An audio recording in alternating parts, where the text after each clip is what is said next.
आजकल तो सब जगह कथाएं होती, बागेश्वर बाबा और सबकी है। अभी देखो मुंबई में जो घटना घटी, इतने छोटे छोटे पीसेस, और काटा तो काटा, बॉइल कर रहा था। अपने आप पर ध्यान दो सबसे ज्यादा। मैं तो एक नियम जानता हूं, 10 घंटे का नियम। हर दिन खुद को 10 घंटे देना है। पढ़ाई करना है, योगा करना है, ध्यान करना है, अपने को देना है, अपने को, किसी को देना ही नहीं। जो व्यक्ति पर डे अपने आप को 10 घंटे देगा, 6 महीना लगेगा, उसका जीवन परिवर्तित हो जाएगा। कोई अपवाद है ही नहीं, पर नियम यही है कि 10 घंटे खुद को देने हैं।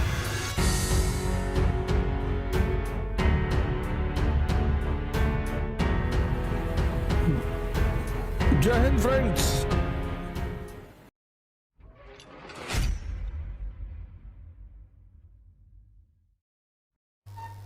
पर दुनिया में दो तरह के लोग हैं। एक जो सिर्फ सत्संग का मजा लेते हैं, इन फला जगह राम कथा हो रही, कहीं चलो, वो पूरा जीवन सिर्फ कथा सुनते हैं, और उसमें से कुछ उठ के नाचते वास्ते भी, करते कुछ नहीं, क्योंकि सुनना भी एक आनंद है। आजकल तो सब जगह कथाएं होती है। तुम्हारे शहर में 2-4 जगह तो चल ही रही होगी, सबकी होती है, सबकी, बागेश्वर बाबा और सबकी है। तो कथा सुनने का एक मजा है। उसमें से बहुत कम लोग हैं जो गांधी की तरह हरिश्चंद्र की घटना सुनकर उस पर काम करते हैं।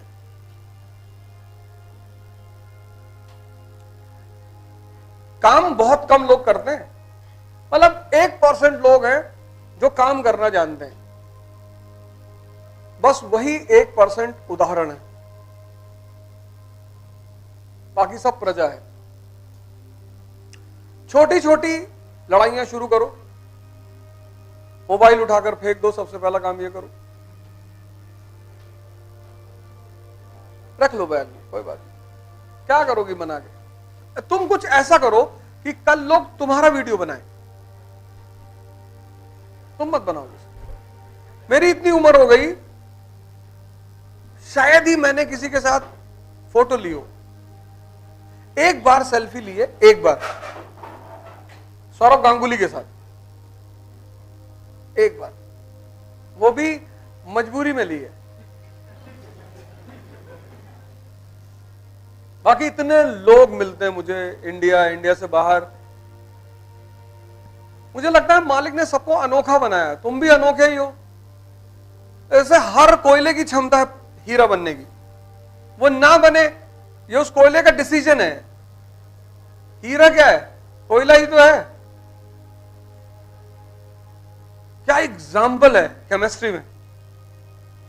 Diamond comes from coal. तो जिसने 3600 डिग्री सेल्सियस टेम्परेचर बर्दाश्त कर लिया, वो हीरा।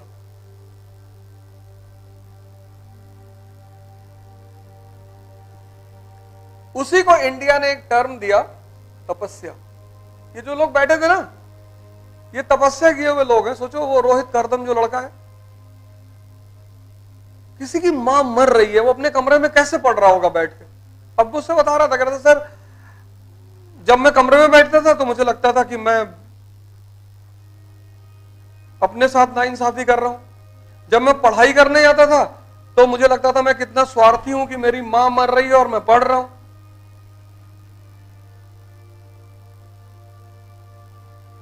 रख लो बेटा।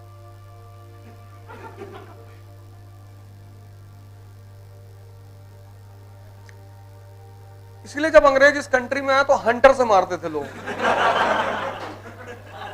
उसको हमारे देश के लोग बहुत दूसरे के भैया हंटर से मारते थे, इसीलिए मारते रहे होंगे।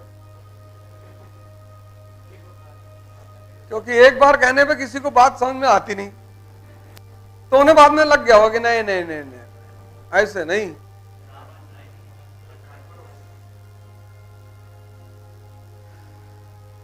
तुम चूंकि युद्ध में शामिल हो, बचपना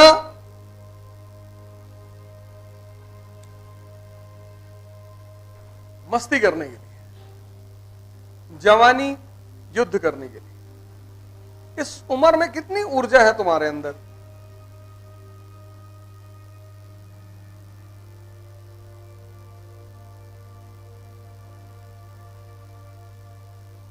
साइकिल से चलना शुरू कर दो। छोटी छोटी चीजों चेंज करोगे ना तो बड़ी बड़ी चेंज अपने आप होना शुरू हो जाएंगी। जहां तुम्हें 5 मंजिल तक जाना है, स्टेयर्स का इस्तेमाल करो। अब ये नहीं कि इतनी धूप में 10 किलोमीटर पैदल चले गए, बेहोश हो गए, आईसीयू में पड़े। हर बात में दिमाग भी इस्तेमाल करना है। मास्टर कह रहा था सीढ़ी चढ़ना है, 35 मंजिल चले गए, घुटना फेल हो गया, 23 साल में रिप्लेसमेंट कराना पड़ा। ऐसे नहीं करना होता है। कोई बात पढ़नी होती है, फिर उसमें अपना कॉमन सेंस भी लगाना होता है। इंसान के पास जो सबसे बड़ी गिफ्ट है वो है कॉमन सेंस। कॉमन सेंस मतलब जो लिखा हुआ है वो करना क्या चाहता है, कहना क्या चाहता है।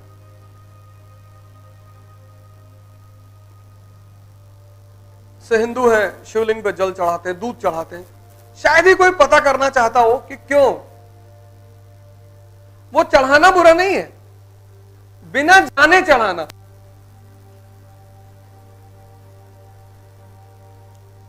कोई वजह होगी ना, तभी तो ये चीज शुरू हुई।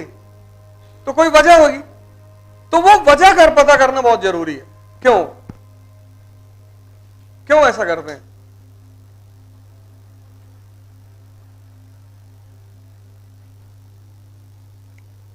इसलिए जितने भी समाज सुधारक हुए सब ने एक बात कही, पढ़ो,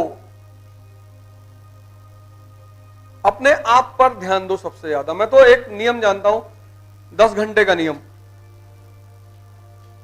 जो व्यक्ति पर डे अपने आप को 10 घंटे देगा, पर डे,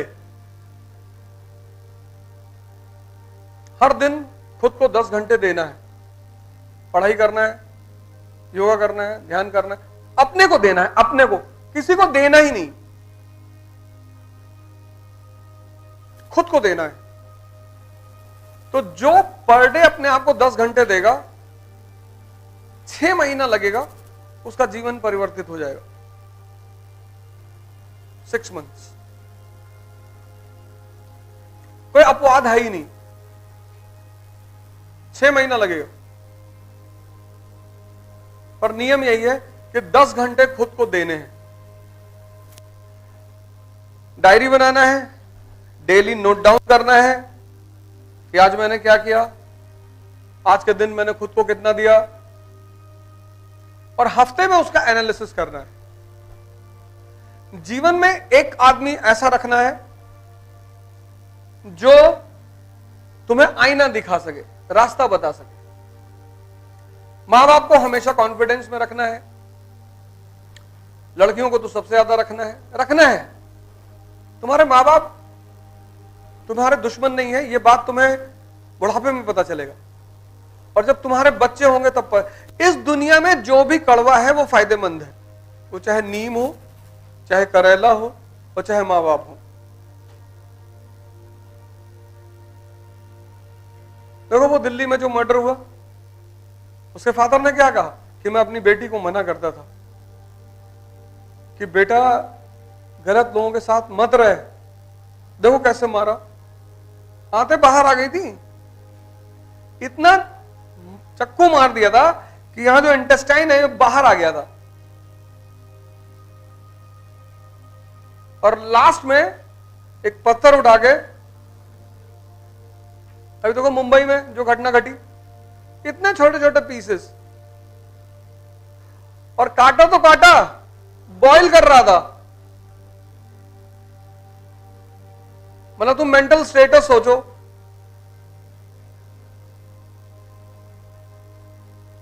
तुम मेंटल स्टेटस सोचो, काटा तो उसने काटा, वो उसको बॉईल कर रहा था।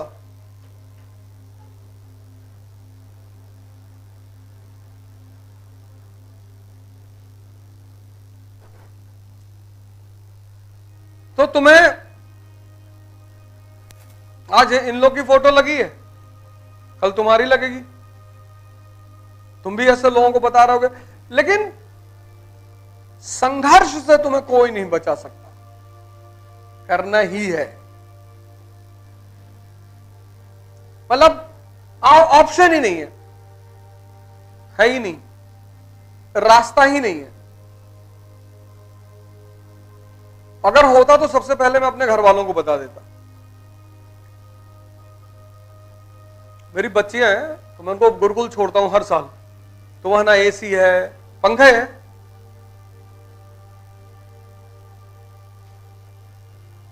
जो मेरी सबसे छोटी वाली बेटी क्लास 4th में, अभी 5th में, तो जब मैं उससे मिलने गया तो वो रोने लगी, मतलब ऐसे ही आंख से आंसू गिरते, पापा गर्मी बहुत लगती। मैंने कहा पता चला ना गर्मी कैसी होती? हाँ। मैंने कहा पता होना चाहिए बेटा, क्योंकि ठंडक में कोई बदल नहीं सकता। जो भी बदलेगा वो गर्मी बर्दाश्त करके ही बदलेगा। ठंडा मतलब डेड, लोग कहते नहीं ठंडा हो गए, यही तो मतलब है ठंडे का। गर्मी बड़ा प्यारा शब्द है कि बहुत गर्मी है इनके अंदर। जो भी बदलेगा वो गर्मी की वजह से ही बदलेगा।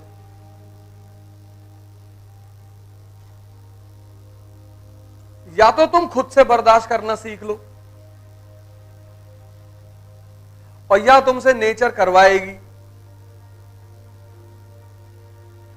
अभी पढ़ लोगी, सिलेक्शन हो जाएगा, यूजफुल हो जाओगी। यूजफुल हो जाओगी, तुम्हारे पिताजी से कोई दहेज नहीं मांगेगा। किसकी औकात है जो दहेज मांगेगा? कितना बड़ा रिलैक्समेंट होगा उस बाप को जो अपने रिटायरमेंट के फंड को अपने ऊपर खर्चा करेगा। वो जो 60 साल में तुम्हारे पिताजी रिटायर होंगे तो रिटायरमेंट फंड मिलेगा, तो उन्होंने सोच रखा है रिटायरमेंट फंड से बेटी की शादी कर दूंगा। लेकिन जब तुम सिलेक्शन ले लोगे तो उस फंड को वो बुजुर्ग, बुढ़िया, बुड्ढा, वो भारत दर्शन पे चले आएंगे। तो जिंदगी भर तो तुम्हें कमा के खिलाया, पिलाया, पढ़ाया, तो इतना तो तोहफा तुम उन्हें दे ही सकते हो। तुम लोग का ज्यादा रोल है। इन लोग की तो शादी कोई भी कर ले,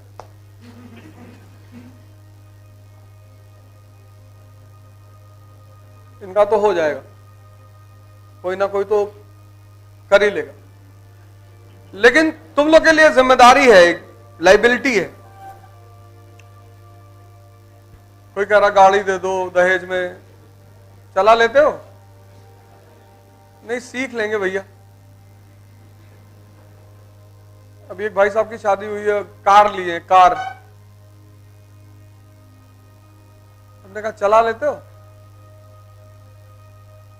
तो जब गाड़ी ले जाने की बात हुई तो ये हुआ कि लड़के वाले की तरफ से कौन गाड़ी लेके जाएगा, तो बोले बुलाते हैं। तो मैंने लड़के से पूछा तुम ही चला के ले जाओ, तुम्हारी गाड़ी है।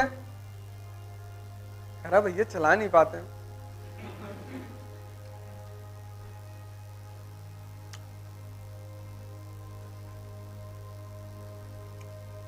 पर गाड़ी चाहिए। कहते घर के सामने खड़ी होगी तो इज्जत बढ़ेगी, तो क्रेन खड़ी करवा लो, हम भिजवा देते हैं, 1 महीना तुम्हारे घर के सामने खड़ी रहेगी।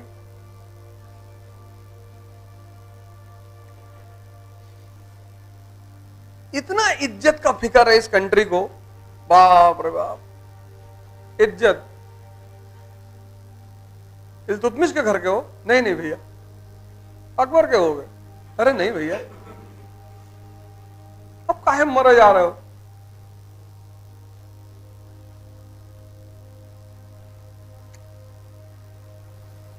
एक अरब 50 करोड़ का देश है, कोई कुछ भी बोलेगा, कोई गाली दे रहा है, कोई तारीफ कर रहा है, तो उसमें बुरा मानने की क्या बात है? जंगल में जाओगे तो शेर दहाड़ेगा, ऐसे सोशल मीडिया पे भी है, कोई दहाड़ रहा है, कोई भौंक रहा है। इसीलिए तो हर जानवर की अलग अलग आवाज कही गई।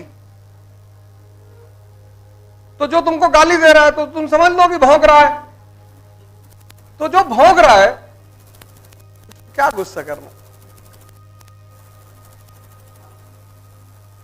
जंगल में हर जानवर की आवाज अगर एक जैसी होती तो कोई बात ही नहीं थी।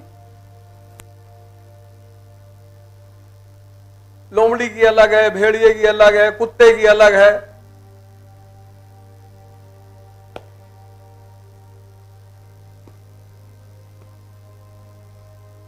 मैं एक रील एक बार देख रहा था तो शेर लेटा हुआ था। अब कुत्ते की आदत बगल जाके सामने जाके भौंक रहा है। पता नहीं कोई रील थी, उन्होंने सेव कर लिया। मैं तो देख रहा था तो कुछ देर मुझे लगा कि वो सोच रहा होगा कि अबे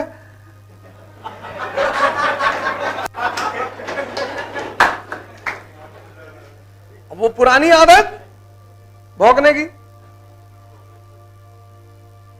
तो छत पे रहा होगा तो नहीं रिस्पॉन्ड किया होगा कि कोई बात नहीं, सामने आके भौंकोगे। फिर एक बैग उसने डाइव लगाई, गर्दन पकड़ी, तोड़ दिया, खत्म।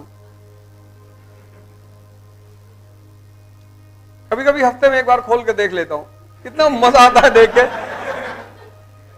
कि वाह।